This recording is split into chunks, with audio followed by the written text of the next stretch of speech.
할렐루야, 반갑습니다. 오늘 부활절 예배로 인도해 주신 하나님께 감사드립니다. 지난 사순절의 여정을 지나고 오늘 다시 살아나신 주님의 승리를 바라보면서 기쁨과 감사의 마음으로 이 자리에 나왔습니다. 기쁜 마음으로 주님께 찬양 올려드리겠습니다. 즐겁도다 이날 찬양하시겠습니다.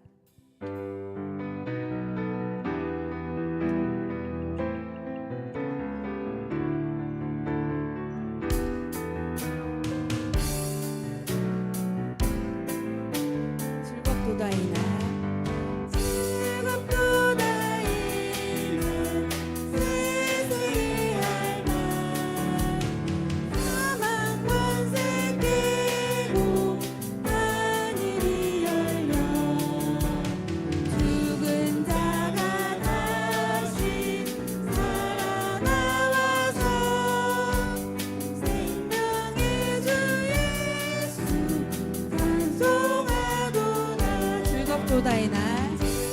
도다의 날 세세의 할 날 사망 권세 깨고 승리하셨네. 부활하신 주님 나타나시니 천지 만물 모두 새 옷 입었네.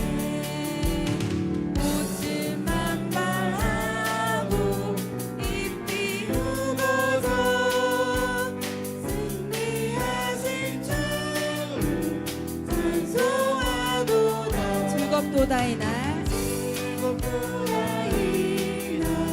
세세의 할 날 사망 권세 깨고 승리하셨네.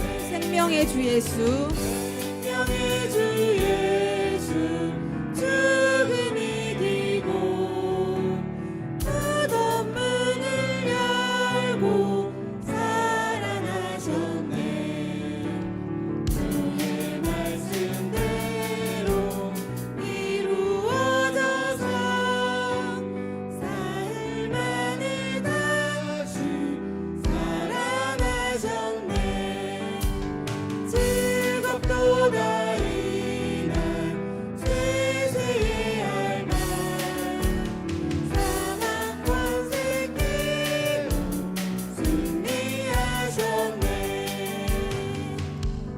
주의 이름 높이며 찬양하겠습니다.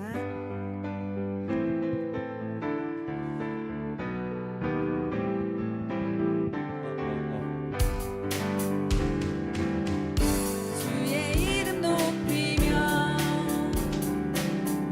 주를 찬양하나이다. 나를 구하러 오신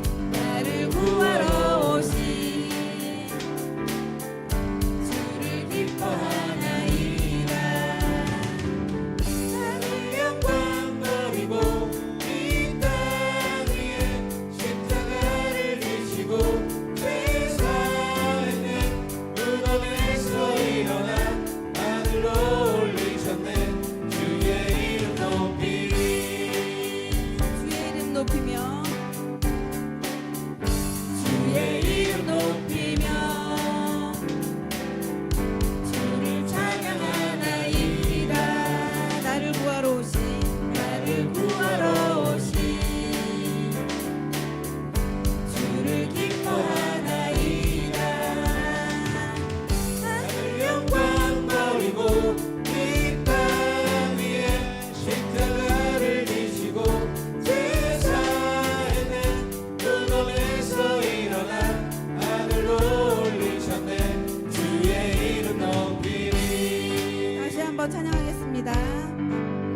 영광 버리고 하늘 영광 버리고 이 땅 위에 십자가를 지시고 죄 사했네.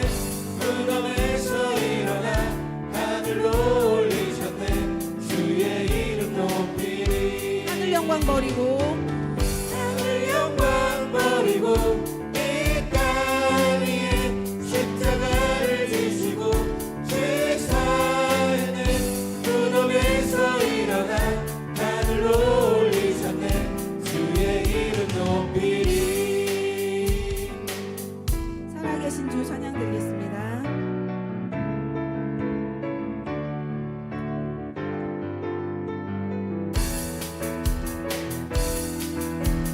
주 하나님 주 하나님 독생자 예수 날 위하여 오시었네. 내 모든 죄 용서하시고 죽음에서 부활하신 나의 구세주. 살아계신 주 나의 참된 소망 걱정 근심 전혀 없네. 사랑의 주내 갈 길 인도하니 내 모든 삶의 기쁨을 충만하네. 주 안에서 거듭난 생명 주 안에서 거듭난 생명 도우시는 주의 사랑 참 기쁨과 참 기쁨과 관심 가지고 예수님의 도우심을 믿으며 살리. 살아계신 주 나의 참된 소망 걱정 근심 전혀 없네. 사랑의 주를 갈 길 인도하니 내 모든 삶의 기쁨을 충만하네. 그 언젠가 그 언젠가 주 뵐 때까지 주를 위해 싸우리라. 승리의 길 멀고 험해도 주님께서 나의 앞길 지켜주시리. 살아계신 주 살아계신 주 나의 참된 소망 걱정 근심 전혀 없네. 사랑의 주를 갈 길 인도하니 내 모든 삶의 기쁨을 충만하네. 살아계신 주 살아계신 주 나의 참된 소망 걱정 근심 전혀 없네. 사랑의 주를 갈 길 인도하니 내 모든 삶의 기쁨을 충만하네.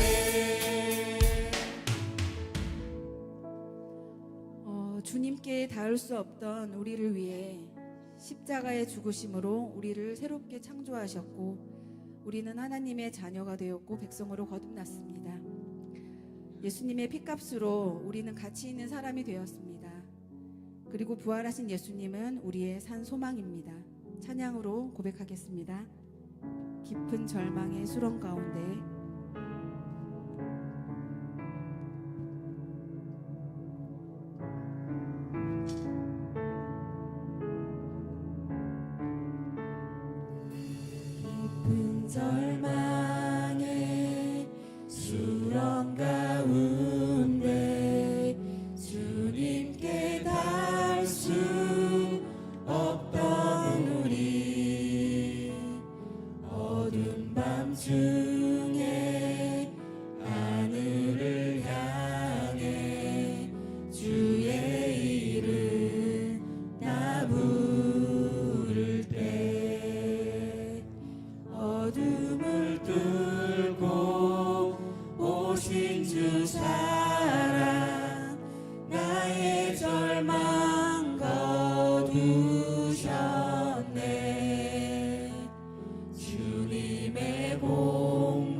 누가 주의 자비를 다하라 한없는 은혜 증명할까 영광을 떠나 이 땅에 오신 죄가 되신 구주 예수 주의 십자가 내게 말하네 영원히 난 용납했네 아름다우신 왕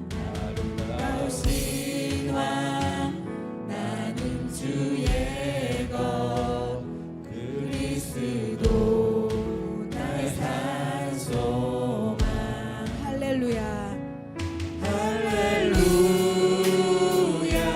주를 찬양하여라 할렐루야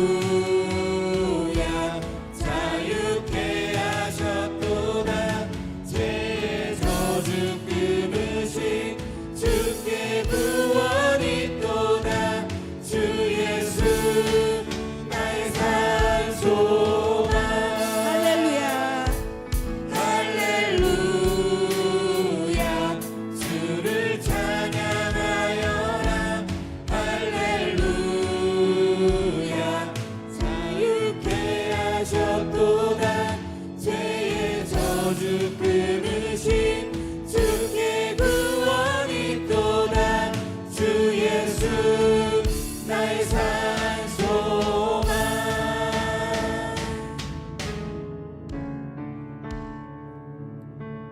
된 아침 장사된 몸에 부활의 호흡 시작됐네 유다의 사자 위협찬 선포 사망이 무너졌도다 이제 사망은 무덤이 더는 우리를 주장할 수 없네 유다의 사자 위협찬 보혈 사망이 무너졌도다 사망이 무너졌도다 사망이 무너졌도다 주 예수 승리하셨네 할렐루야 주를 찬양하여라 할렐루야 자유케 하셨도다 죄의 저주 끊으신 주께 구원이 있도다 주 예수 나의 산소망 할렐루야 할렐루야 주를 찬양하여라 할렐루야 자유케 하셨도다 죄의 저주 끊으신 주께 구원이 있도다 주 예수 나의 산소망 예수 나의 산소망 당신은 나의 산소망 도하심으로 예배 준비하시겠습니다.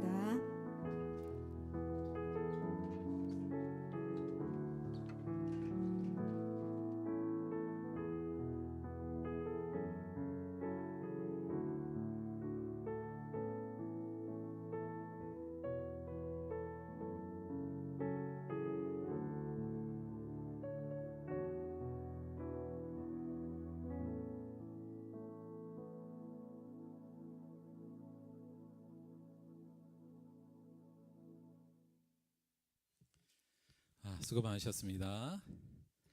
감사해요. 저희가 그 딱 요 늘 그 부활절 요 때가 다 꽃구경 가는 철이잖아요. 그래서 꼭 요 때는 차가 많이 밀리더라고요. 그래서 보통 늦을 거라고 제가 생각했기 때문에 좀 일찍 오라고 말씀드린 건데 하여튼 좀 늦어가지고 마음 졸이면서 오신 분들이 많은 것 같아요. 괜찮으니까 마음 편하게 드시면 되고 우리 마음을 모아서 우리 부활절 예배 하나님께 드리도록 하겠습니다. 예, 우리 찬양 이따가 할 테니까 요 대형으로 그냥 앉으시면 돼요. 다 같이 묵도하심으로써 2026년 부활절 주일 예배 하나님께 드리겠습니다.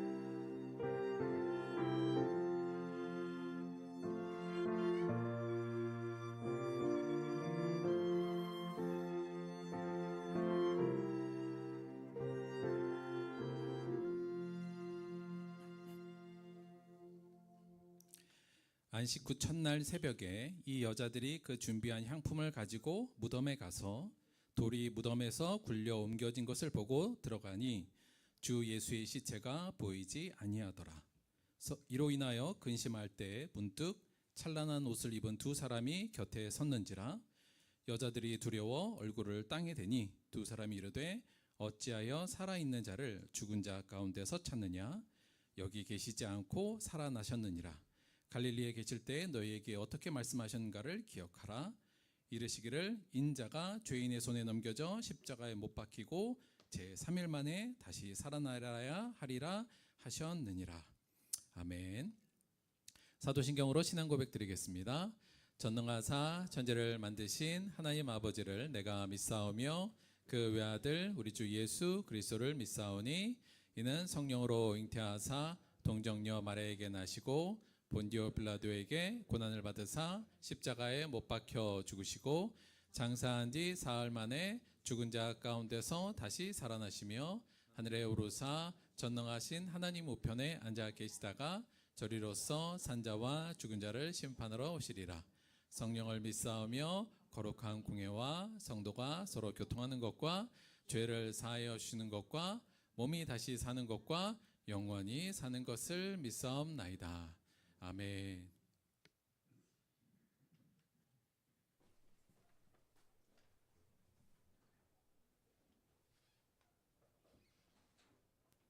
기도하시겠습니다. 부활이요 생명이신 예수님, 그가 살아나셨느니라는 외침이 전 세계에 울려 퍼지는 부활의 아침이 되게 하옵소서. 오늘 이 기쁘고 복된 환희에 찬 부활절 날에 주의 부활을 기념하며 우리 모두가 부활의 기쁨을 품고 주님께 영광 돌리기 위해 성전에 모였습니다. 우리의 경배와 기쁨과 영광의 찬양을 받아 주시옵소서. 우리를 사랑하사 우리 죄를 대속해 주시고 죽음의 종로로 타는 인간을 구원해 주시기 위해서 십자가 위에서 죽으시고 우리에게 영원한 생명을 주시기 위해 3일 만에 부활하신 우리 구주 예수님을 찬양합니다. 주께서 사망을 이기셨고 죽음의 권세를 깨뜨려 싸우니 우리가 더 이상 죄의 종로로 타지 말게 하시고 부활의 능력으로 새로 거듭난 자로서 하늘의 산 소망을 가지고 죄를 이기고 매일매일 승리하는 삶을 우리 모두가 살게 하여 주시옵소서. 이 부활을 통해 우리 주님께서 하나님의 아들이심이 증명되었고 성경의 예언이 그대로 성취되었으며 우리가 믿는 복음의 중심 진리가 되었나이다. 또한 우리 주님께서 부활의 첫 열매가 되어 주심으로 말미암아 주님께 붙어있는 우리도 썩지 아니할 몸으로 영광스러운 몸으로 강한 몸으로 신령한 몸으로 하늘에 속한 형상으로 죽지 않는 몸으로 부활될 것을 확신하며 산 소망을 품고 우리 주님께 감사 올리옵나이다. 우리 구주 예수님의 부활을 목도한 제자들의 변화된 삶을 통해서 세상이 변화되었고 인류 역사가 변화되었나이다.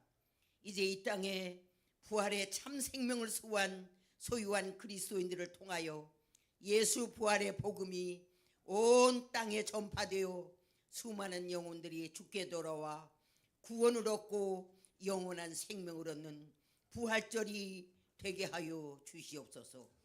십자가의 도가 멸망하는 자에게는 미련한 것이요 구원을 받는 우리에게는 하나님의 능력입니다.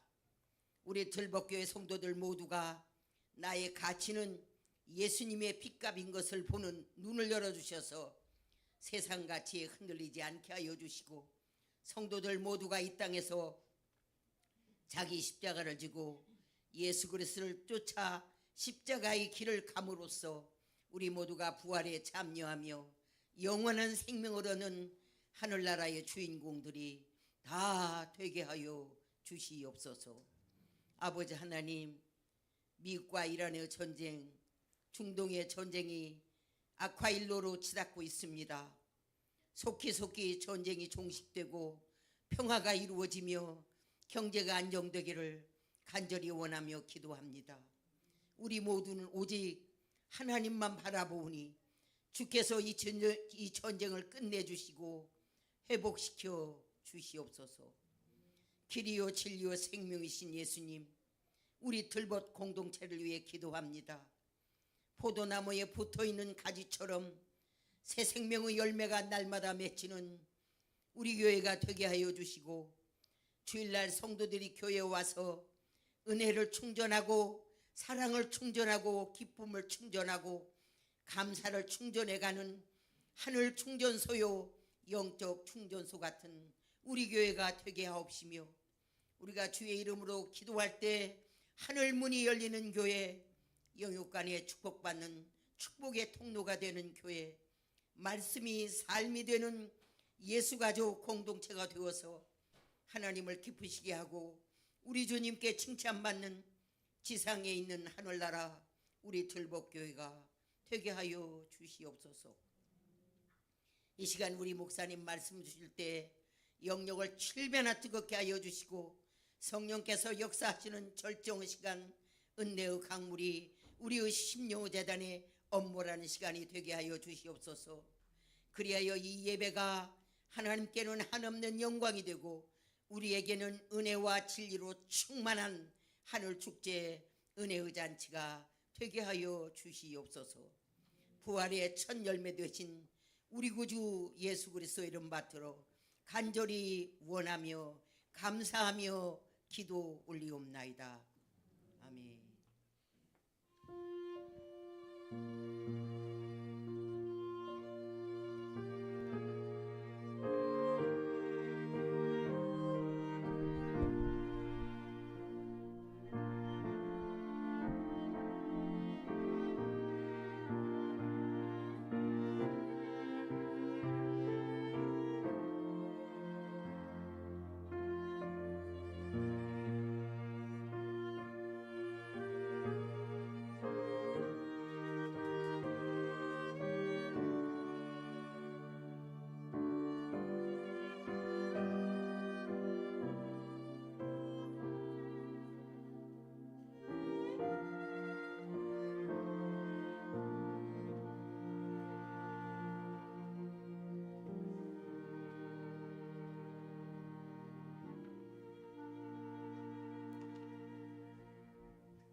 감사합니다.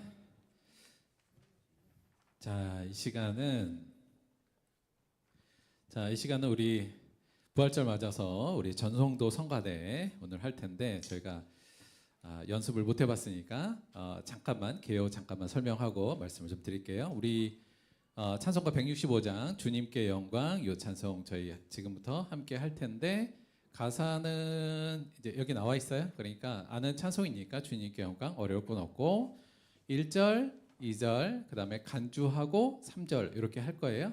우리 지난번에 연습하신 대로 그렇게 맞춰서 안 맞춰봤지만 화음을 한번 넣어주시고 그다음에 하나 기억하시는 거 맨 끝에 우리 조금 느려서 가는 거 요거 기억해 주시면서 부담 없이 다 같이 찬양하시면 돼요. 뭐 크게 부담 가지실 건 없어요. 잠시만요.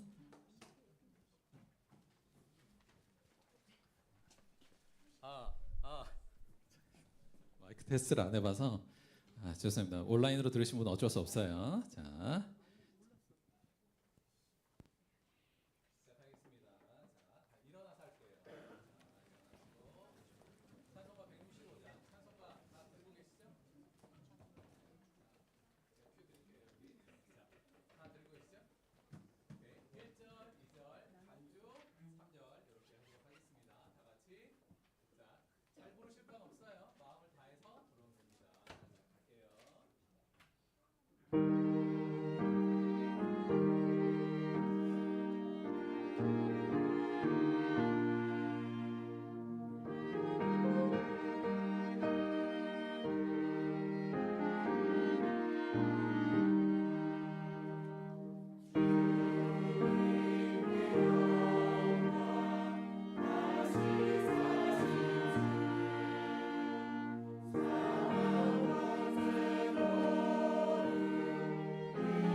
우리 연습 안 해도 잘하네요. 감사합니다.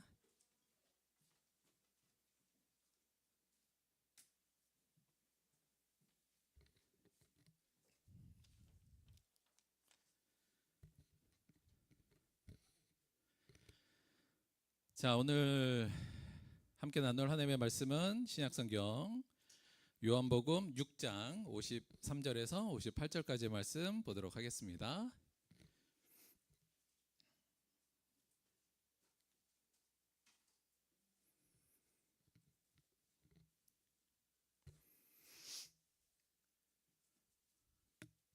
마음 정리하시고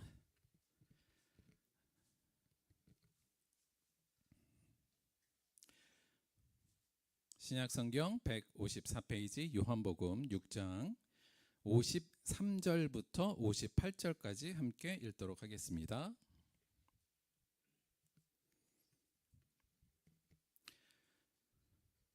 (6장) 53절에서 58절까지 우리 교독으로 봉독하겠습니다. 제가 먼저 하겠습니다.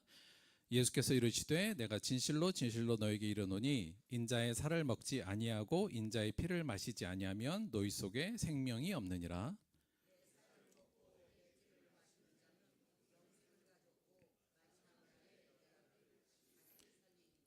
내 살은 참된 양식이요 내 피는 참된 음료로다.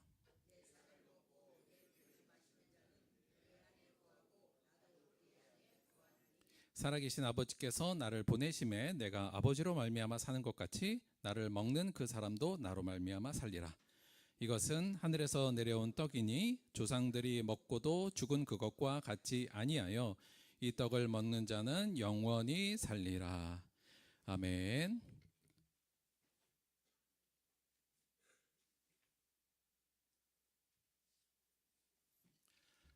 오늘은 요한복음 6장 53절에서 58절까지의 말씀을 중심으로 부활절 예배, 오늘 제목은 부활을 그리다, 부활을 그리다, 이런 제목으로 하나의 말씀 함께 나누도록 하겠습니다. 이게 어찌 보면 다행이기도 하고 사실은 어찌 보면 불행이기도 한데, 저 개인적으로 돌아볼 때 제 주변에, 그러니까 그냥 제가 이분은 나의 신앙적 스승이다라고 하는 분이 제가 없습니다. 이게 어떤 의미냐면, 물론 제가 학교에서도 뭐 많은 가르침을 받은 분이 있고 또 교회 다니면서도 많은 분에게 교육을 받고 뭐 가르침을 받았습니다만, 그리고 뭐 그것도 다 좋은 가르침들 많이 받고 했는데, 그것을 다 통틀어서 이분이 내 신앙적 롤 모델이고 내가 이분을 따라가면 되겠다라고 딱히 할 만한 스승이 없어요. 그러니까 이게 뭐 제 문제일 수도 있고 여러 가지 있을 수 있겠습니다만, 사실 우리가 신앙생활을 하면서 신앙적 어떤 롤 모델이 있는 거 되게 중요하거든요. 그러니까 그분을 보고 따라가고 그러한 신앙적 삶을 같이 구현해 나가고 저분 따라가면 되겠구나라는 생각이 들면 훨씬 더 쉬운데, 안타깝게도 제가 그게 좀 없습니다. 그래서 개인적으로는 좀 성경 안에서 그 롤 모델을 찾으려고 좀 노력을 많이 했고요. 그러니까 성경 인물을 좀 연구를 좀 했었고, 또 하나는 지금 저는 되게 짧은 시기에 되게 협소한 장소에서 신앙적 유형들만 경험할 수 있잖아요. 그런데 기독교 역사, 교회 역사를 보면 한 2000년의 역사 속에 또 세계 각지에 수많은 신앙의 선배들이 있었고, 그 중에서도 본받을 만한 사람들이 당연히 있고 롤모델로 삶을 분들이 있을 거라는 생각이 들어서 교회 역사에 대한 공부를 좀 했고 그런 인물들을 좀 찾으려고 노력을 했었던 것 같습니다. 물론 그 중에서도 물론 이게 되게 간접적이잖아요. 그래서 여기야, 여기 이 공동체야, 아니면 이 사람이야, 뭐 이렇게 딱 결정된 분은 없습니다만, 그래서 결국은 다시 성경으로 돌아오긴 합니다만, 그럼에도 불구하고 제가 성경의 역사 속에서 되게 의미 있는 공동체, 그리고 좀 많이 본받고 싶다라는 공동체가 하나 있었는데, 제가 여러 번 설명드렸던 그 공동체의 이름이 모라비안 교회라는 곳이에요. 모라비안인데, 잠깐만 설명을 좀 드리면, 이 교회 공동체는 그러니까 전체적으로 보면 1450년대에 이제 유럽에서 생긴 공동체입니다. 기독교 공동체예요. 개신교 공동체고. 그런데 이제 이게 원래는 그 모라비안이라는 게 지금 체코 오른쪽 동쪽 지역을 이야기해요. 그러니까 그 곳의 출신인 사람들이 사실은 종교 개혁 이전부터 되게 종교 개혁적인 마인드를 가지고 신앙생활을 했던 분들입니다. 그런데 이분들이 여간 종교 개혁이 시작되고 많은 탄압을 겪어서 어려워지다가 그래도 명맥을 유지하다가 1700년도에 이분들이 모라비안에 있던 요 신앙 공동체가 그 독일로 가서 이 진젠도르프라는 사람을 만나요. 그래서 이 사람과 함께 새로운 아주 신앙 공동체를 형성했는데 이게 이제 모라비안 교회라고 현재는 그렇게 부르고 있습니다. 근데 이 공동체에 여러 가지 특징이 있는데 이 교회 개신교회 특징이 몇 가지 설명을 좀 드리자면 첫째는 이 교회의 영성이나 특징이 뭐냐면 예수님의 죽음과 예수님의 사랑을 매우 강조하고 있어요. 그러니까 아주 기본적으로 본질적인 복음의 내용이죠. 그래서 요 교회는 이 어린 양 예수에 대한 모습을 굉장히 그 어떤 상징으로 많이 씁니다. 그러니까 우리를 위하여 돌아가신 예수님에 대한 모습을 생각하면서 어린 양 예수가 승리했다. 요 캐치프레이드로 어린 양 예수가 승리하셨으니 우리는 그를 따르자. 이런 캐치프레이드를 가지고 신앙생활을 하는 공동체예요. 그래서 십자가에 뿌리 내린 그 십자가의 희생과 예수님의 사랑을 많이 강조하고요. 그러다 보니까 이 사람들의 삶이 되게 좀 단순합니다. 그러니까 이제 복잡한 삶을 살지 않고 그리스도에 향한 삶을 살다 보니까 단순하기도 하고 또 검소한 삶을 사는 게 이들의 삶의 좀 특징이었고요. 또 이들이 예배 때 찬양을 굉장히 열심히 하고 찬양을 많이 해요. 그래서 특징적인 게 하나 있는데 이들이 그 교회 자체가 이 성가대 시스템적으로 되어 있습니다. 이게 어떤 얘기냐면 우리도 지금 아데 스텔라 있고 로즈 스텔라 있고 이렇게 하잖아요. 그러니까 어떤 성별로 이렇게 성가대를 만들어요. 그래서 그 성가대가 예배 시간에 각자의 자리에 앉아서 찬양을 하기도 하고 또 그 성가대가 서로를 돌보는 또 하나의 소그룹 공동체가 돼서 서로를 돌보는, 그래서 예배 시간에 이 성가대가 여러 개 있고 그 성가대끼리 서로 화답하기도 하고 그래서 예배를 그러니까 찬양을 많이 하는 그런 교회적 특징이 있고요. 또 하나 이 모라비안 교회가 우리 그 개신교의 역할을 많이 한 건 거의 이 교회가 선교의 거의 초창기에 선교를 한 교회라고 볼 수 있습니다. 세계 선교를 열심히 했었고요. 이들이 그래서 선교를 열심히 하면서 내건 캐치프레이드가 뭐였냐면 본질적인 것에는 일치를, 비본질적인 것에는 자유를, 모든 것에는 사랑을, 이런 표현을 가지고 열심히 세계 선교를 해서 복음 전파하는데 큰 역할을 한 교회예요. 지금은 한 100만 정도 전 세계적으로, 그러니까 그렇게 큰 교단은 아닌데 기독교 역사에서 굉장히 큰 영향력을 미친 교회라고 할 수 있습니다. 저는 나름 이 모라비안 교회의 신앙생활에서 많은 걸 좀 영감도 받고 제가 좀 따르려고 노력하는 부분도 좀 있어요. 그런데 무엇보다도 이 모라비안 교회의 가장 큰 특징이고 제가 따르고 싶어하는 건 뭐냐면 이 모라비안 교회의 부활 신앙에 대한 겁니다. 그러니까 제가 볼 때 이 모라비안 교회는 부활 신앙이 거의 우리의 삶에 체득화되어 있는 교회로 보였어요. 그러니까 우리가 보통 부활이라고 하면 우리도 다 알고 있는 내용이지만 사실 우리가 이게 부활이라는 게 우리의 삶을 지배하는 어떤 힘이 있는 진짜 복음이나 능력으로 우리에게 있는 것이 아니라 사실 되게 관념적으로만 우리에게 있는 경우들이 많잖아요. 그런데 제가 볼 때 이 모라비안 성도들은 부활이라는 이 진리를 진짜 가슴에 담고 삶으로 살아내는 사람들의 모습으로 저에게 많이 비춰졌고 그 부분이 저에게 많은 도전과 또 좀 따라가고 싶다는 생각을 많이 가졌었습니다. 예전에도 한번 소개시켜드렸지만 어떤 일화가 있냐면 그 감리교회 창시자였던 존 웨슬리가 아직 그 신앙생활이 그렇게 신앙이 아주 투철하지 않았을 때 그 이제 대서양으로 이제 배를 타고 쭉 갔어요. 그런데 풍랑을 만나서 이제 배가 거의 침몰할 단계가 된 겁니다. 그래서 사람들이 막 서로 죽는다고 난리고 울고불고 하는데 웨슬리가 봤더니 한쪽 구석에서 일련의 사람들이 모여서 찬양을 하고 예배를 드리고 있는 거예요. 그 와중에. 그래서 너무 신기해서 가봤더니 그들이 모라비안 공동체, 모라비안 성도들이었어요. 그래서 이제 웨슬리가 물어봅니다. 아니, 당신이 곧 죽을 것 같은데 이게 무섭지 않습니까? 이렇게 물었더니 이 사람들이 우리는 죽음을 무서워하지 않습니다. 이렇게 얘기를 했어요. 그래서 이 모라비안 교회에 대한 성도들에 대한 이 신앙적 담대함을 보고 많은 영감을 받고 그가 나중에 실제적으로 요한 웨슬리의 회심이라고 하는 큰 사건이 벌어졌는데 그 사건의 이후에도 이 모라비안 교회가 큰 영향을 미칩니다. 그 이후로 우리가 다 알다시피 웨슬리는 경건주의 운동, 감리교를 창시하고 전 세계적인 큰 부흥을 일으켰죠. 어찌 보면 그 웨슬리의 회심에 가장 큰 영향을 준 모라비안 교회라고 볼 수 있고요. 특히 이들의 부활 신앙을 잘 볼 수 있는, 그리고 이들이 얼마나 부활을 소망하고 있는지 잘 볼 수 있는 부분은 뭐냐면 그들의 묘지입니다. 그러니까 이게 이들이 이제 죽으면 이제 교회가 그 묘지를 갖고 있어요. 그래서 성도들을 다 같이 이제 묻는데 이게 이제 묘지의 모습이거든요. 근데 이제 이 딱 아주 검소하죠. 딱 돌판, 이거 뭐 더 화려하게도 못해요. 모든 사람들과 똑같은 모습으로 이렇게 돌판으로 다 해서 묘지를 만드는데 이들의 이 자기가 돌아간 성도들 함께 이제 먼저 죽은 성도들을 묻는 이 묘지의 이름을 뭐라고 이름 붙였냐면 하나님의 밭이다 이렇게 이름을 붙였어요. 하나님의 밭. 이 밭이란 의미가 뭐냐면 우리는 죽어서 묻히는 게 아니라 하나님의 밭에 심기었다는 개념인 거예요. 그래서 이들의 이제 여기서 얘기가 그거예요. 우리는 땅에 묻힌 것이 아니라 하나님의 밭에 심기운 것이다.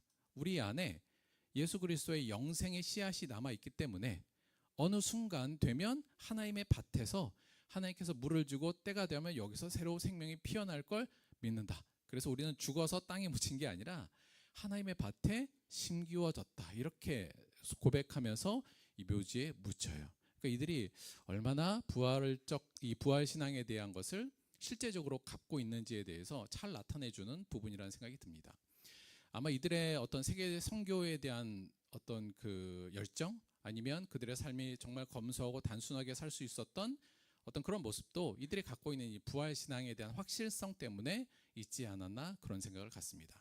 저는 우리도 좀 이 부활 신앙을 우리의 관념적인 교리가 아니라 진짜 우리의 삶에 역동적으로 움직이는 신앙생활의 가장 중요한 내용이 되었으면 좋겠는데 안타깝게도 오랜 동안 저도 뭐 목회도 하고 저 스스로도 돌아보면 이 문제의식이에요. 왜 우리는 부활에 대한 소망이 우리의 현실의 삶에 그렇게 영향력이 별로 없는가라는 부분이죠. 오랫동안 이것을 고민하고 또 최소한 우리 안에는 이 부활 신앙이 좀 더 활성화되었으면 좋겠다. 아니면 우리의 삶에 진짜 힘으로 왔으면 좋겠다는 생각을 갖고 있습니다.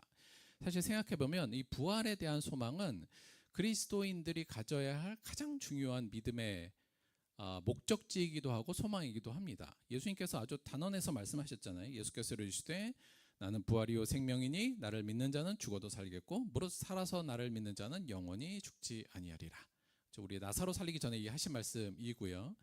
사실 사도 바울도 고린도전서 15장 우리가 부활절을 하는 곳에서 아주 강력하게 자기가 받은 계시의 내용을 통해서 이렇게 얘기합니다. 보라 내가 너희에게 비밀을 말하노니 우리가 다 잠잘 것이 아니요 마지막 나팔에 순식간에 호련히 다 변화되리니 나팔 소리가 나매 죽은 자들이 썩지 아니할 것으로 다시 살아나고 우리도 변화되리라. 이 썩을 것이 반드시 썩지 아니할 것을 입겠고 이 죽을 것이 죽지 아니함을 입으리로다. 사도 바울의 확신성과 어찌 보면 그의 삶도 이 부활에 대한 소망이 가득했기 때문에 가능했다고 볼 수 있습니다. 그러니까 이렇게 중요한데 왜 우리한테는 이 부활의 소망이 그렇게까지 우리의 삶을 지배하지 못하는가? 제가 여러 가지 고민하다가 그 문제의 근원을 저는 이렇게 좀 생각했어요. 뭐냐면 우리가 나의 부활을 그려낼 수 있는 능력이 좀 부족하지 않나라는 생각입니다. 그러니까 부활이라는 것을 얘기할 때 이 부활은 어떻게 내가 머릿속으로 그리고 이걸 잘 못 그려내니까 그걸 그리워하지도 못하는 게 아닌가라는 생각이에요. 그래서 오늘은 부활절을 맞이하여서 우리가 앞으로 가져야 될 이 부활의 소망을 조금 더 구체적으로 그려보는 그런 시간을 갖도록 하겠습니다. 그래서 성경을 통해서 대체 우리의 부활을 조금 더 구체화하고 막연하게 죽으면 나중에 부활되겠지 이게 아니라 이 부활을 어떻게 우리의 머릿속으로 잘 그려내야 될지 성경적으로 좀 살펴볼 텐데요. 첫 번째는 이 얘기부터 할게요. 부활을 그리기 위해서 첫째는 하나님이 예수님을 이 땅에 보낸 뜻은 우리의 부활을 위함이라는 사실 자체를 일단 먼저 명확하게 아셔야 됩니다. 그러니까 하나님의 뜻이고 하나님의 목적이며 하나님이 예수님을 이 땅에 보내신 목적은 우리를 부활시키게 하기 위해서였다라는 거예요. 그래서 신앙의 궁극적인 목적이 부활이라는 사실을 일단 먼저 아셔야 됩니다. 예수님께서 이렇게 말씀하셨어요. 내가 하늘에서 내려온 것은 내 뜻을 행하려 함이 아니요 나를 보내신 이의 뜻을 행하려 함이니라. 나를 보내신 이의 뜻은 하나님의 뜻은 내게 주신 자 중에 내가 하나도 잃어버리지 아니하고 마지막 날에 다시 살리는 이것이니라. 내 아버지의 뜻은 아들을 보고 믿는 자마다 영생을 얻는 이것이니 마지막 날에 내가 이를 다시 살리리라 하시니라. 요한복음의 굉장히 유명한 구절이기도 하고요. 바로 예수님이 이 땅에 오신 이유이기도 하고 하나님의 강력한 소망과 하나님 아버지의 강력한 소망과 이 목적이 잘 나타나 있는 겁니다. 이 땅에 예수님이 이 땅에 오신 것도 하나님이 지금도 우리와 함께 계신 근본적인 이유도 마지막 날에 다시 우리를 살리기 위한 것이란 사실, 일단 이 사실을 먼저 명확하게 아셔야 된다는 말씀을 첫 번째 드리고요. 두 번째는 부활은 전적으로 하나님의 주권적 능력에 의해서 이루어진다는 사실을 일단 먼저 그 다음에 좀 아셨으면 좋겠습니다. 그러니까 우리가 그 죽은 사람이 다 나중에 우리가 죽고 다 화장하고 다 뼈 갈아서 뿌리고 이런데 어떻게 살아나 사람이, 이제 이런 생각을 조금씩 가질 수는 있잖아요. 그러니까 우리 부활이라는 게 경험적으로는 불가능하다고 우리가 생각하는 거기 때문에 이게 굉장히 좀 막연하고 관념적으로만 볼 수 있는데, 결국 이 부활은 내가 부활한다는 개념이 아니라 전능하신 하나님이 우리를 부활시킨다는 관점을 일단 생각하셔야 됩니다. 성경에서도 예수님의 부활 자체도, 예수님의 부활도 하나님께서 하신 것이라는 것이 계속적으로 나와요. 그러니까 그 성경에 보면 그 천사들이 여성들한테 말할 때, 예수님을 찾아온 여성들을 할 때 이렇게 말합니다. 그가 여기 계시지 않고 말씀하시던 대로 살아나셨느니라. 이게 우리나라 번역으로는 살아나셨느니라인데, 이거 원래 원어적 번역으로 하면 이게 수동태로 되어 있어요.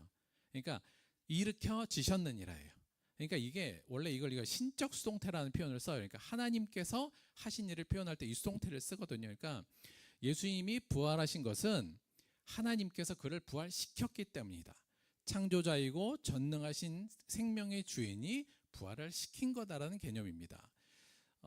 사도 바울도 이걸 얘기해요. 내가 내 입으로 예수를 주로 시인하며 또 하나님께서 그를 죽은 자 가운데서 살리신 것을 내 마음에 믿으면 구원을 받으리라, 이렇게 되잖아요. 그래서 우리의 앞으로의 부활도 이건 내가 부활하거나 뭘 잘해서가 아니라 전능하신 창조주 생명의 주인께서 우리를 부활시키신다고 약속하셨다. 이 부분에 대해서 명확하게 아신다면 그거에 대한 두려움이나 좀 의구심도 조금 더 덜어질 수 있을 것 같다는 생각이 듭니다. 그래서 첫째, 하나님이 예수님을 이 땅에 보내신 이유, 하나님의 궁극적인 목적이 우리의 부활이라는 거고, 그게 하나님의 의지라는 거고, 그 의지를 실행하실 하나님은 전능하신 분이며 생명의 주인 되신 분이 하시겠다고 말씀하신 부분이다. 이 두 가지를 먼저 좀 확실히 아셨으면 좋겠다는 말씀을 드리고요. 그 이후에 우리의 이 부활을 조금 더 구체적으로 그려보기 위해서 오늘 좀 더 강조드리고 싶은 것은 세 번째인데, 결국 세 번째 이 부활에 대해서 우리가 얘기할 때 이 주제를 꼭 이야기하고 싶어요. 뭐냐면 과연 그러면 하나님은 어떤 자를 마지막 날에 부활시키는가 합니다. 그러니까 부활의 조건에 대한 거예요. 그러니까 우리가 약간 그런 것, 나 나중에 부활할 수 있나? 약간 그런 마음이 들잖아요. 그러니까 내가 이렇게 대충 살고 있는데 이거 나 부활되는 거 맞아? 이제 뭐 여러 가지 생각이 들면서 이 부활이 약간 의심되기 시작하면 생각 속에서도 좀 버리고 싶고, 이게 그러니까 우리 삶에 구체적으로 오지 않는 거거든요. 그래서 만약에 우리가 어떻게 하면 부활할 수 있는 자가 되는가, 하나님께서는 어떤 자를 부활시키겠다고 약속하는가에 대해서 조금 명확히 안다면 부활을 조금 더 명확하게 그려낼 수 있을 것 같습니다. 여러분, 하나님은 어떤 사람을 부활시키신다고 말씀하셨을까요? 약간 이렇게 말하면 조금 또 여러분 그러실 텐데, 나는 부활될 수 있을까요? 이렇게 얘기하면 조금 무섭잖아요. 근데 무섭다기보다는 성경을 통해서 일단 이걸 명확히 아는 게 중요하니까, 하나님께서는 과연 어떤 자를 부활시킨다고 약속하셨는지 오늘 그 부분을 조금 더 중점적으로 살펴보도록 하겠습니다. 자, 그 내용이 오늘 저희가 읽은 본문이에요. 본문 다시 한번 읽을게요.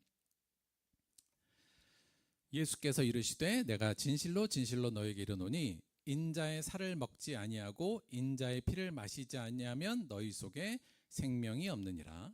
자, 뭐뭐가 없느니라 부정형으로 한번 얘기했어요. 54절은 그걸 다시 긍정형으로 말하면서 반복합니다. 내 살을 먹고 내 피를 마시는 자는 영생을 가졌고 마지막 날에 내가 그를 다시 살리리니. 아주 명확하고 간단하게 부활의 조건에 대해서 예수님께서 말씀하셨어요. 뭐라고요? 내 살을 먹고 내 피를 마시는 자는 영생을 가졌고 마지막 날에 내가 그를 다시 살릴 것이다. 55절은 다시 그 살과 피의 내용을 설명하는데, 내 살은 참된 양식이요 내 피는 참된 음료로다. 가짜 양식이나 가짜 음료가 아니라 우리가 정말 이 땅을 살면서 우리가 양식으로 생각하고 살기 위해서 먹는 것들 뭐 있을까요?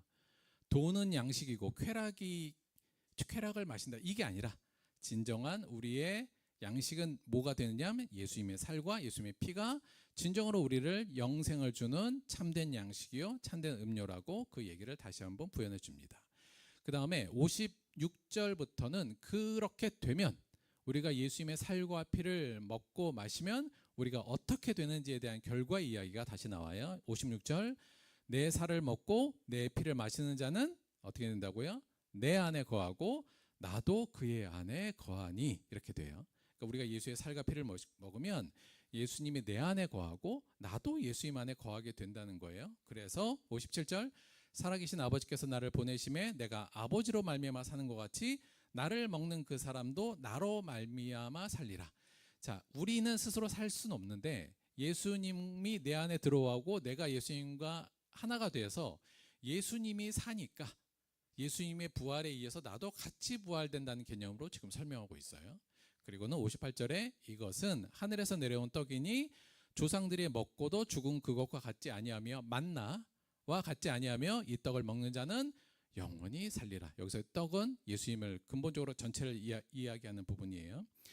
요한복음 6장은 예수님을 생명의 떡이다. 나는 생명의 떡이라는 아주 큰 강화의 내용이 담겨져 있는데 그 중에서도 핵심적인 구절이 바로 이 구절이고 이 구절에서 우리가 어떻게 영생을 얻으며 마지막 날에 부활할 것인가에 대해서 명확하게 이야기하고 있죠. 자, 다시 예수님은 어떤 자를 마지막 날에 부활시킨다고요? 간단해요. 예수님의 살과 피를 먹는 겁니다. 이게 우리가 부활할 수 있는 가장 중요한 핵심적인 조건이에요. 이렇게 됐을 때 어떻게 된다고요? 예수님과 우리가 상호 거주한다는 표현이에요. 그가 내 안에 거하고 내가 그 안에 거해서 상호 거주. 이걸 다른 말로 하면 우리가 하나 된다는 표현을 써요. 그래서 예수님은 이미 부활의 모습으로 우리에게 승리를 주셨잖아요. 따라서 그 예수님의 능력으로 말미암아서 우리 또한 이렇게 보면 그냥 딸려서 부활되는 거죠. 느낌상으로 보면 그 느낌으로 우리도 부활된다는 게 예수님의 말씀입니다. 한마디로 말하면 예수님의 살과 피를 먹어야 돼요. 되게 좀 무섭잖아요.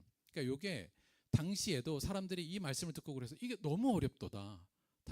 당신 살을 우리 보고 어떻게 먹으라는 거냐 이제 이런 의심도 많이 받았던 말씀이고 이것 때문에 사실은 예수님을 떠났던 사람도 있었다고 성경에는 보도되고 있습니다. 자, 그렇다면 예수님의 살과 피를 먹는다는 게 대체 뭐냐 이제 이걸 정확히 저희가 알아야 되잖아요. 그래서 내 살을 먹고 내 피를 마시는 자는 영생을 가졌고 마지막 날에 내가 그를 살린다는 이 말씀을 좀 해부해서 여기서 말하는 예수님의 이 상징적인 의미가 뭔지를 우리가 좀 명확히 알아야 될 것 같습니다.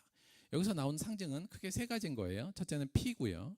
두 번째는 예수님의 살이고 또 이것을 먹고 마신다는 것은 뭘 의미하는지 이 정도 알면 저희가 명확히 아는 건데 자, 일단 피부터 가죠. 여러분, 예수님이 내 피를 마시라, 이것이 참된 음료다. 이거 무슨 의미일까요? 이 부분은 사실 그렇게 어렵진 않죠. 저희가 많이 배운 바이기도 하고 일단 피는 유대 관점 안에서 구약의 관점 안에서도 사실은 생명을 상징하는 내용입니다. 그러니까 예수님의 피를 마시라는 건 예수님의 생명을 마시라는 의미로 이해될 수 있고요. 또 하나 이 피의 의미는 우리가 잘 아는 것 같이 예수님께서 마지막 그 최후의 만찬 성찬을 집례하실 때 의미를 정확히 말씀해 주셨잖아요. 뭐라고 하셨냐면 이것은 많은 사람을 위하여 흘리는 바 나의 피 곧 언약의 피니라. 우리가 잘 아는 것 같이 즉 이 피는 예수님께서 우리의 죄를 대신 갚아주기 위해서 흘리는 유월절 어린 양의 그거 껐어요. 꺼진 상태인데 울리나 보다. 죄송합니다.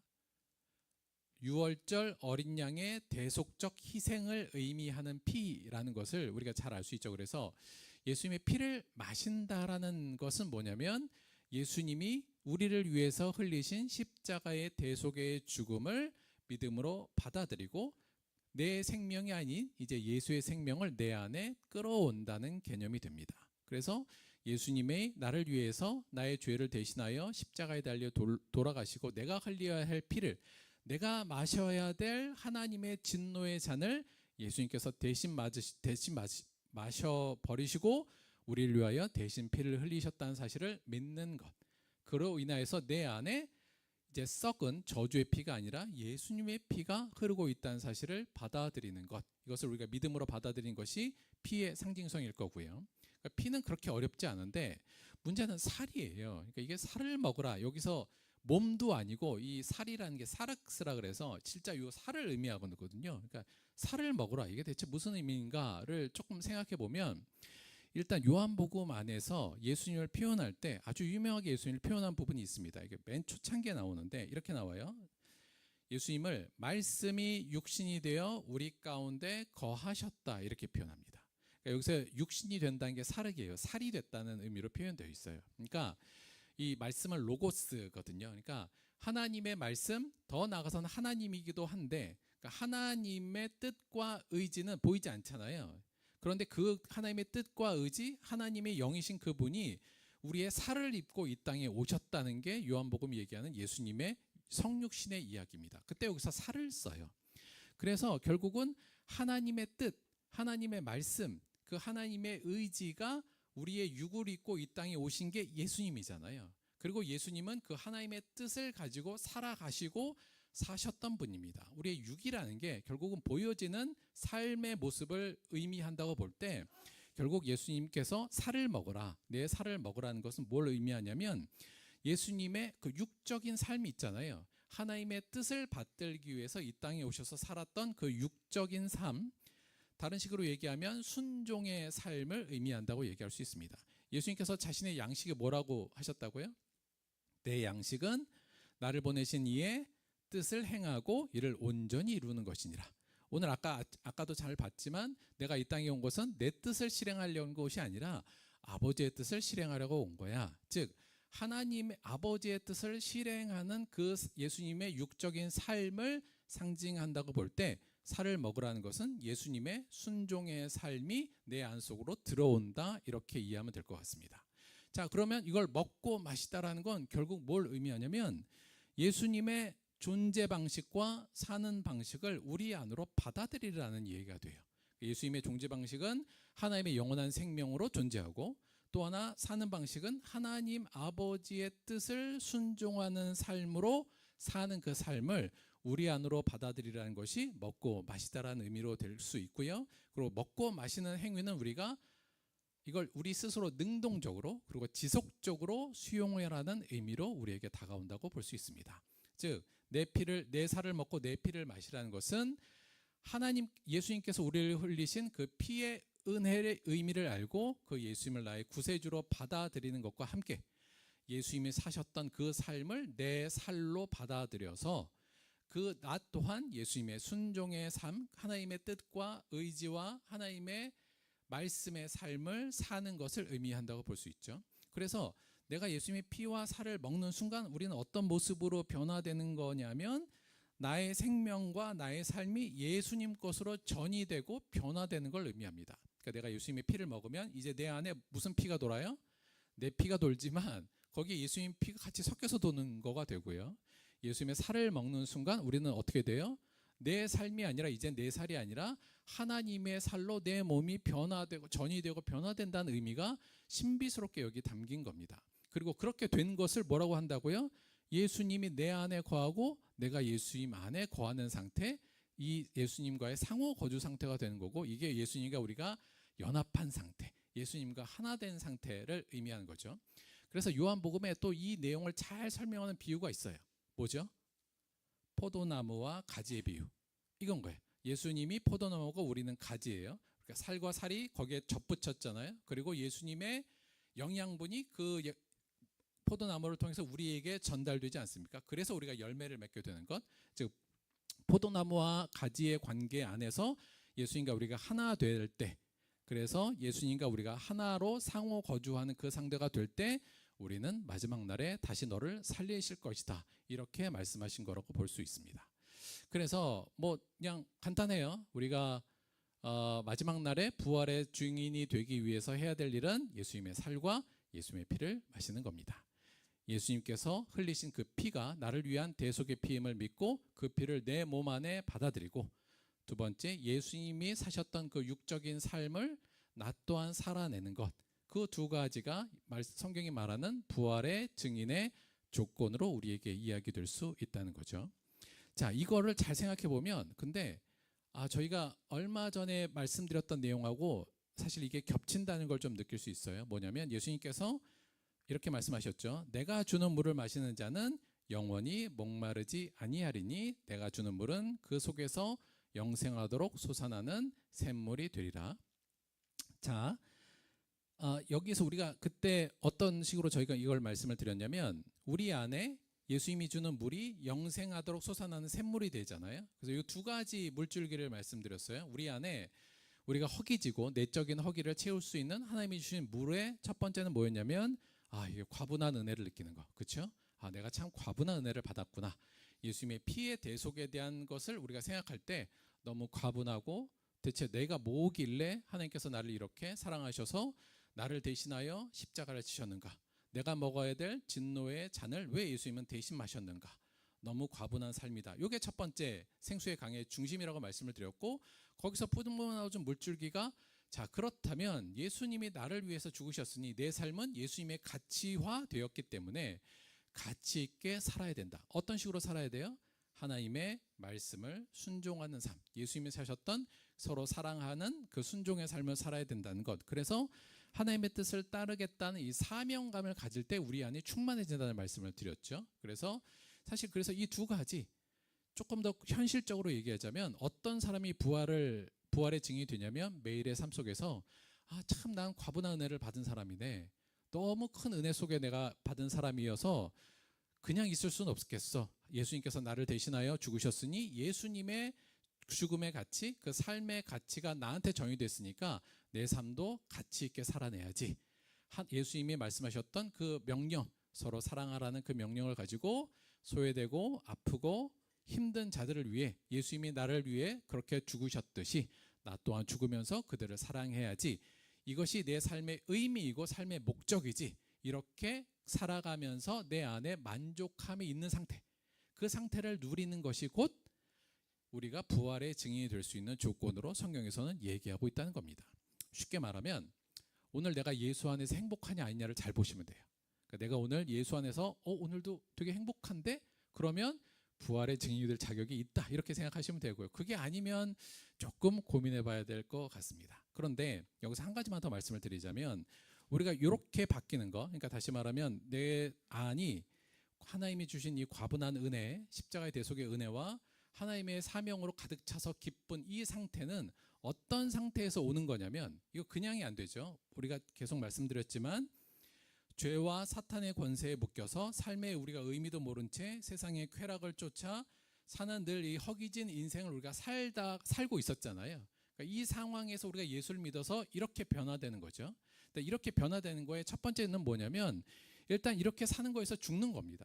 그러니까 여기서는 우리가 이제 끊어야 돼요. 그래서 우리가 소위 말하면 세상의 양식이라고 말할 수 있는 돈, 세상의 음료라고 할 수 있는 세상적인 쾌락, 이것으로 내 삶을 꾸려가던 것을 내려놓고 이것은 죽고 사실 예수님이 주신 이 대속의 은혜와 하나님의 사명을 갖고 살아가는 사람으로 다시 태어나는 것을 의미하는 거예요, 이게. 자, 그러니까 우리가 예수 안에서 행복한 것은 결국은 다른 의미로 말하자면 이 자체가 이미 부활한 겁니다. 이전에 나는 죽은 거예요. 그러니까 이전에 세상적으로 살던 나는 이미 죽었고 하나님의 은혜를 받아들임으로써 지금은 하나님의 은혜 속에서 만족함을 갖고 살고 있잖아요. 이 자체가 현재 부활한 거예요. 이자는 죽고 나는 지금 살았으니까. 그래서 다른 식으로 얘기하자면 지금 부활된 자가, 부활의 기쁨을 누리는 자가 마지막 날에 부활할 것이라는 게 성경의 얘기입니다. 따라서 지금 내가 부활의 모습으로 살고 있어야 돼요. 다른 식으로 얘기하자면 전의 삶에서 죽음이 반드시 있어야 우리 안에 하나님의 부활이 샘솟듯 솟아날 수 있다는 얘기입니다. 사도 바울은 이 얘기를 이렇게 설명해요.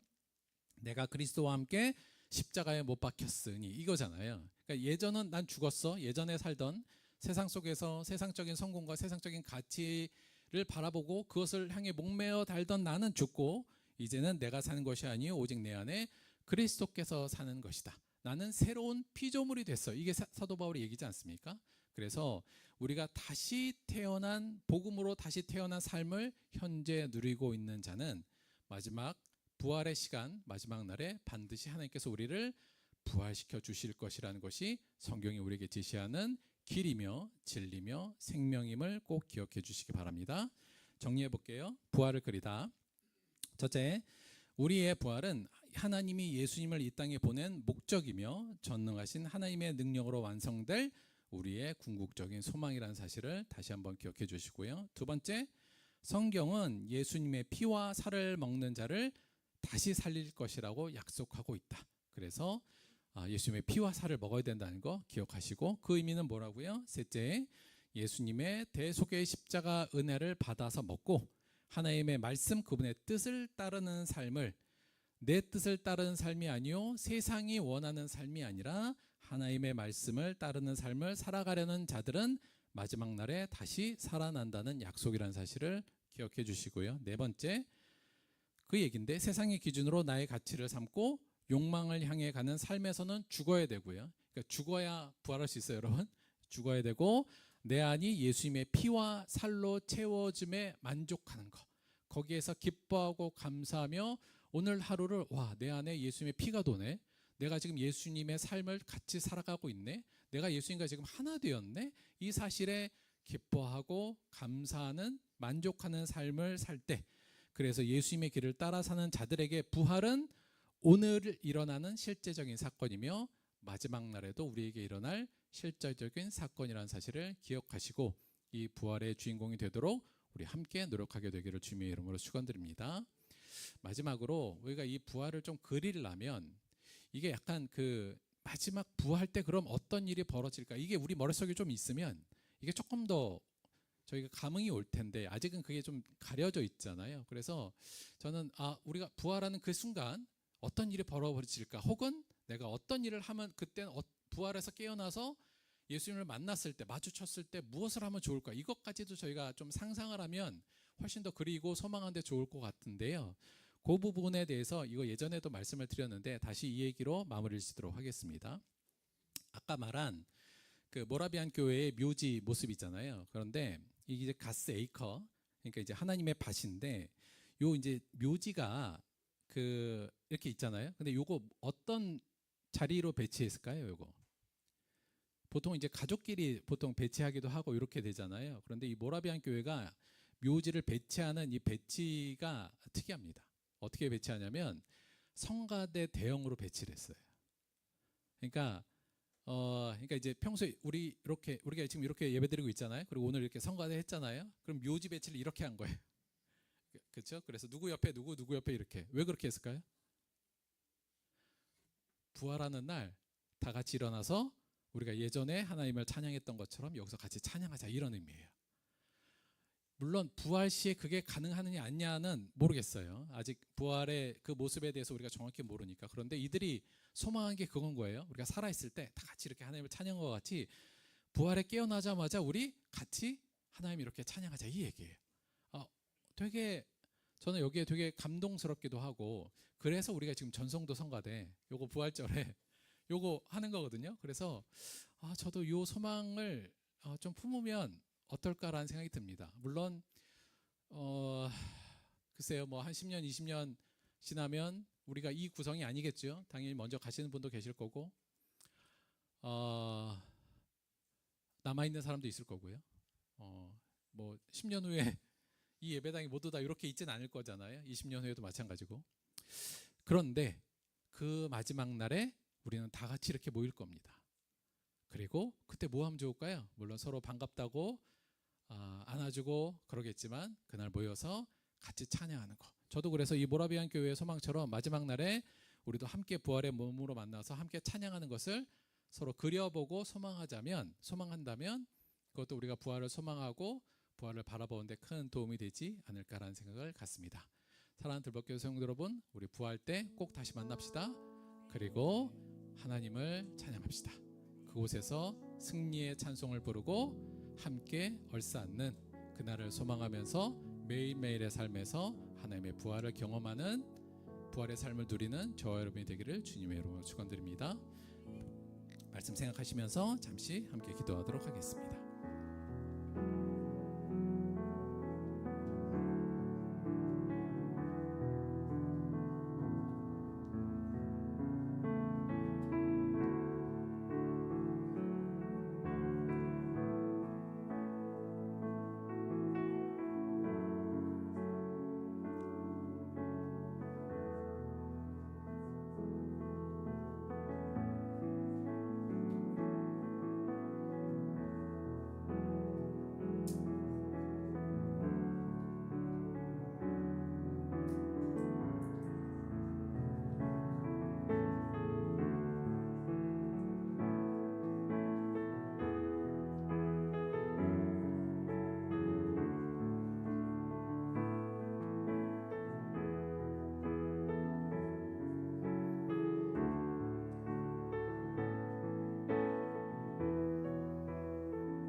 자, 기도하겠습니다.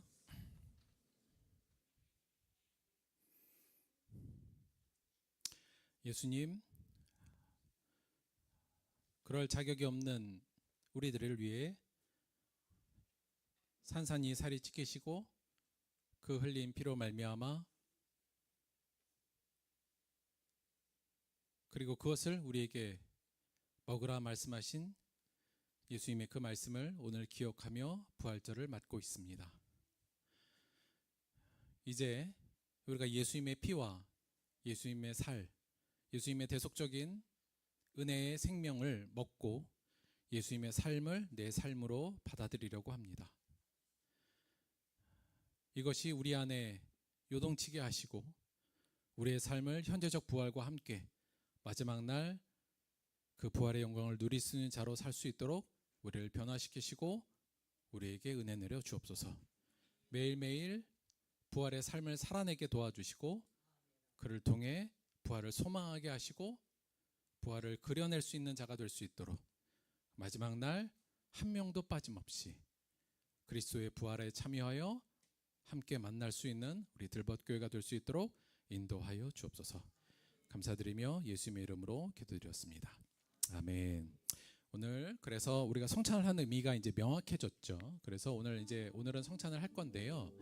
요거 제가 짧게만 성찬에 대한 이야기 잠깐만 말씀을 좀 드릴게요. 저희가 이제 어떤 의미인지 아셨으니까 예수님의 잔을 마실 때는 예수님의 피를 마시고 이 피가 내 안에 들어와서 내 피가 되고 내가 예수님의 내 생명이 아니라 예수님의 생명으로 영생을 가졌다는 사실을 기뻐하고 감사하며 잔을 드시기 바랍니다.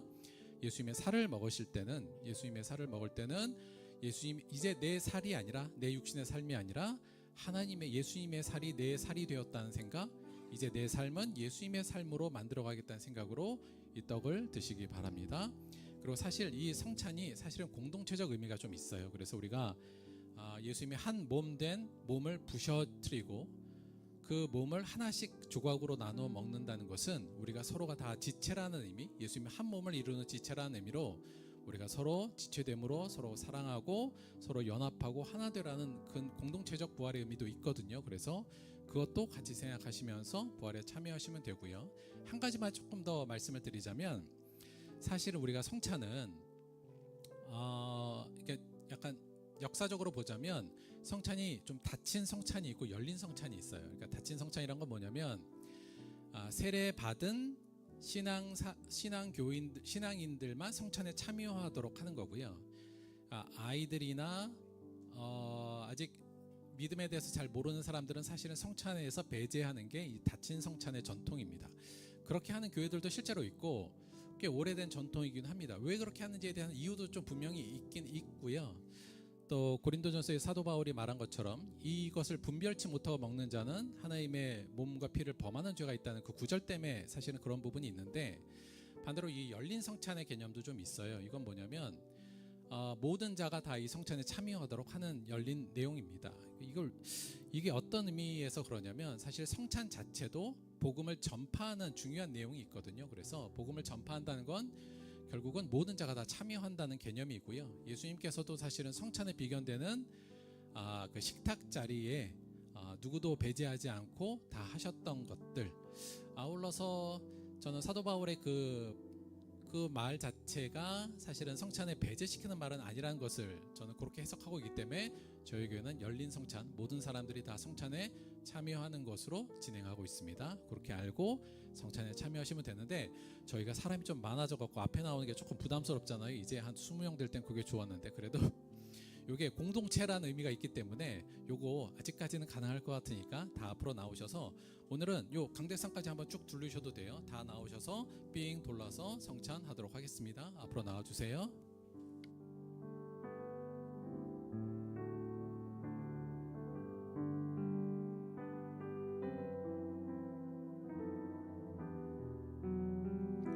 위로 올라와야 될 것 같아요. 사람이 좀 많으니까 다 위로 올라와서 원을 그리도록 하겠습니다. 자,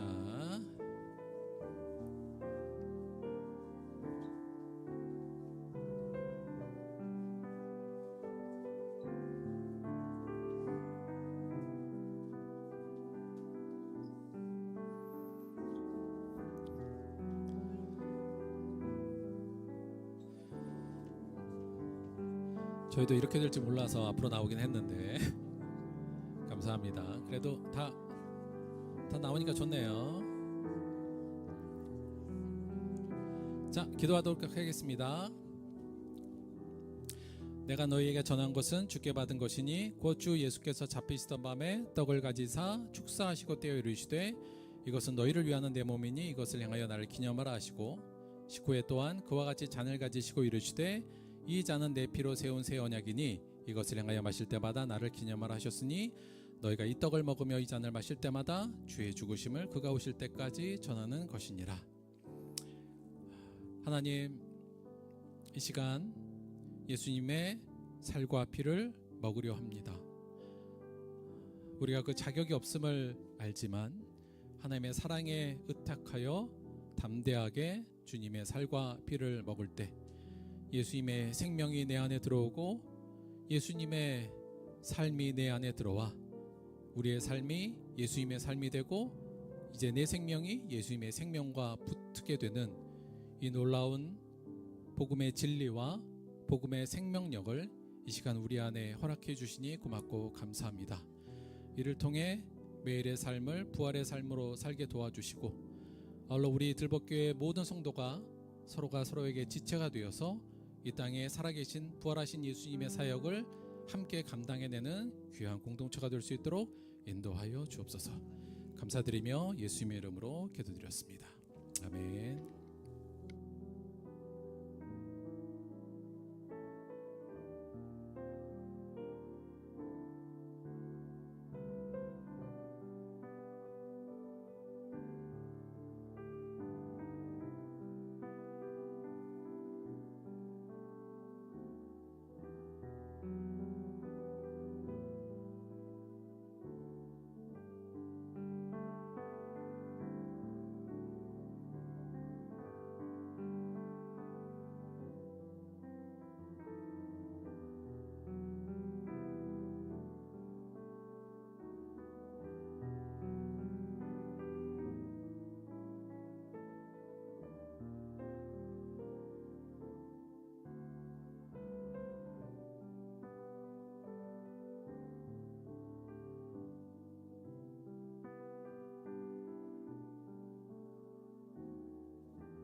기도하고 마무리하겠습니다.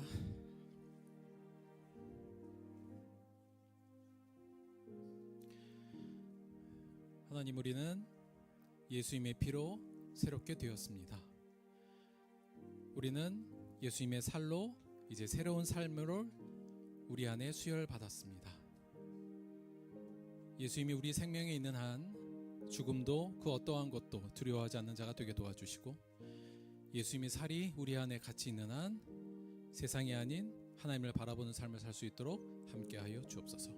그것으로 만족하게 하여 주옵소서. 예수님의 이름으로 기도드렸습니다. 아멘. 자리로 돌아가시면 되겠습니다. 수고하셨습니다.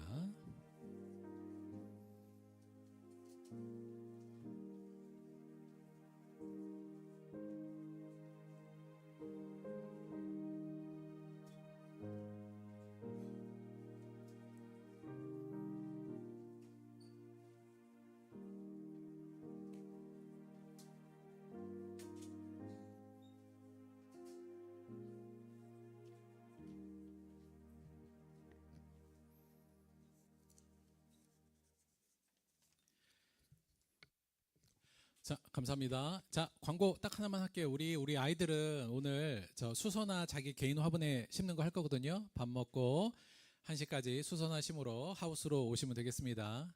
얘들아, 알겠지? 그거 끝나고 공부하자. 수서나 심고 공부할게요.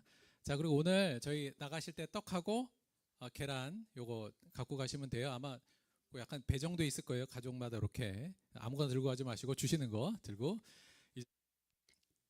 잊지 마시고 가져가시기 바랍니다. 감사드립니다. 헌금을 위해서 기도하고 오늘은 축도로 예배 마치도록 하겠습니다. 기도하겠습니다.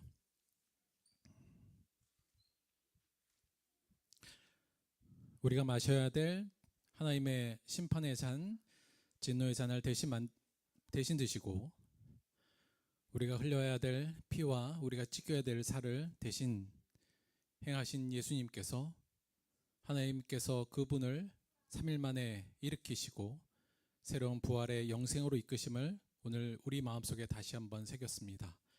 그 은혜에 우리가 동참하고 덧붙여져서 이 시간 우리 또한 부활의 소망을 누리게 하시니 고맙고 감사드립니다. 마지막 날의 부활이 아닌 오늘의 부활의 삶을 살아내는 우리가 될 수 있도록 인도하여 주옵소서.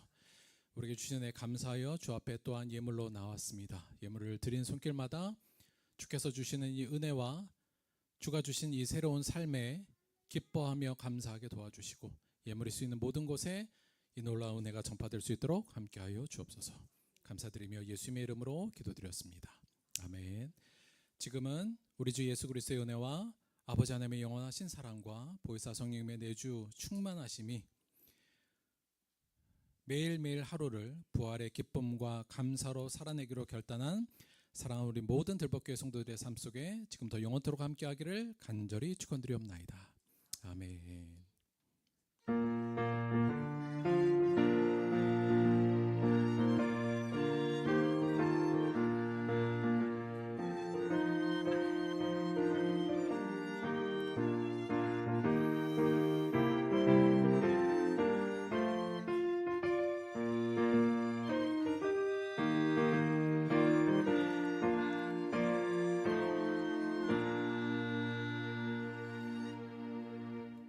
하나님께 감사의 박수 드리겠습니다. 수고하셨습니다. 자, 맛있는 점심 식사하시러 일주일 동안 금식하시느라 고생 많으셨죠? 오늘은 점심을 맛있게 먹도록 하겠습니다. 나만 했나? 자.